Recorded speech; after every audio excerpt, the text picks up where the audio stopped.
আমি যেইভাবে প্রেসার কুকারে ঝটপট বিরিয়ানি আর তেহারি রান্না করি তার একটি সিক্রেট শেয়ার করছি।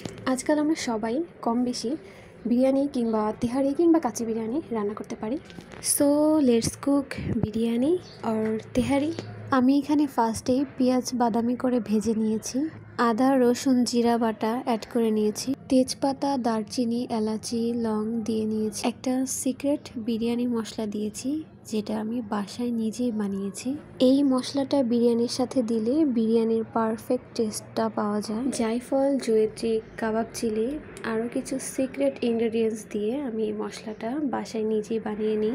দেন লাল মরিচ গোলমরিচের গুঁড়ো দিয়ে মশলাটা ভালো মতো কষি, ধুয়ে রেখে পানি ঝরানো গোশটা আমি এর মধ্যে দিয়ে দিই। গরুর গোশটা ভালো মতো কষিয়ে গরম পানি অ্যাড করে প্রেসার কুকারে ঢাকনাটা লাগিয়ে দিই। প্রেসার কুকারের 3-4টা শীষ আসলে দেন আমি ঢাকনাটা খুলে সাথে আলু অ্যাড করে দিই। আর আলু ছাড়া তো বিরিয়ানি ইম্পসিবল। এর মধ্যে আমার গোশটা ভালো মতো সিদ্ধ হয়ে যায় আর সাথে আমি একটু সামান্য পরিমাণে রাঁধুনি বিরিয়ানি মশলাটা অ্যাড করে দিই। এটা দিলে বিরিয়ানিটা আরেকটু ফ্লেভারফুল হয়। এরপর বিরিয়ানির চালটা দিয়ে দিই। আমি চালটা 10 মিনিট আগে ধুয়ে পানি ঝরিয়ে রেখেছিলাম, সাথে দুধও অ্যাড করে দিয়েছি। 3 ভাগের 1 ভাগ দুধ বাকি 2 ভাগ পানি অ্যাড করলে বিরিয়ানিটা অনেক টেস্ট হয়। দেন আমি এটার সাথে কাঁচামরিচ আলু বোখরা কিশমিশ কুচি করা কাঠবাদাম দিয়ে দিই।